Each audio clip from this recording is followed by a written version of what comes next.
Hello, in this video we are going to look at disaccharides, which is a category of oligosaccharides, but sometimes they are classified separately, like monosaccharides, and then a special category of disaccharides, and then oligosaccharides and polysaccharides.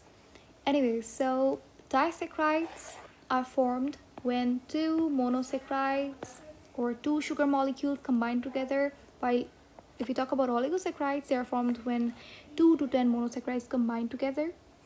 In polysaccharides, it's more than 10 sugars. Alright, disaccharides can be hydrolyzed. They can be broken down into monomers, which are monosaccharides.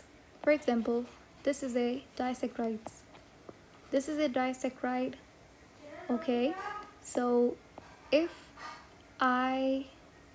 this is an oligosaccharide. Wait a moment. Okay, disaccharide is this, right? So a disaccharide can be hydrolyzed. I can break it, right? I can break it into two monosaccharides. And then disaccharides are reducing sugars. All oligosaccharides are reducing sugars except sucrose. Sucrose is plants transporting sugar in our body. What is it? It's glucose.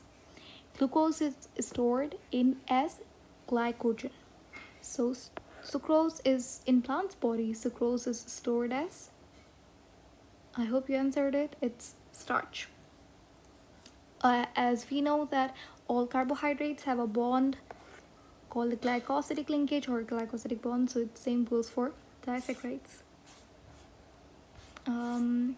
Okay, so the main disaccharides we have maltose, which is glucose plus glucose. We have sucrose, which is glucose plus fructose, and lactose, which is galactose plus glucose. And yeah, these three are the main one. Apart from them, there are few more. For example, isomaltose. There are a lot of isomers of these three, but these are the main three, so these are enough.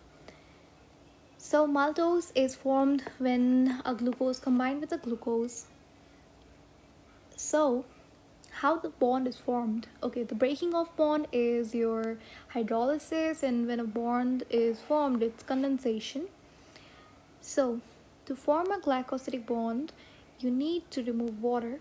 So the H will be removed from the first glucose and the OH will be removed from the second glucose. So here it's a simple glucose ring structure, and like here it's also a glucose ring structure. They both are alpha glucose, which means the H is above. Okay, next, to form the bond we need to put the water out. When you'll do that, when you'll remove this, a bond will be formed between the two glucose, and that molecule, that disaccharide, will be your maltose.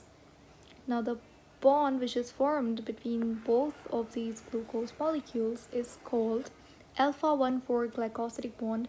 We discussed it in very detail in the isomers video.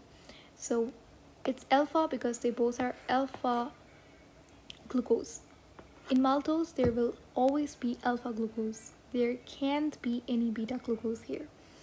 And then when it's 1 and 4, it's because like the here on carbon 1 and here on carbon 4 the bond is formed.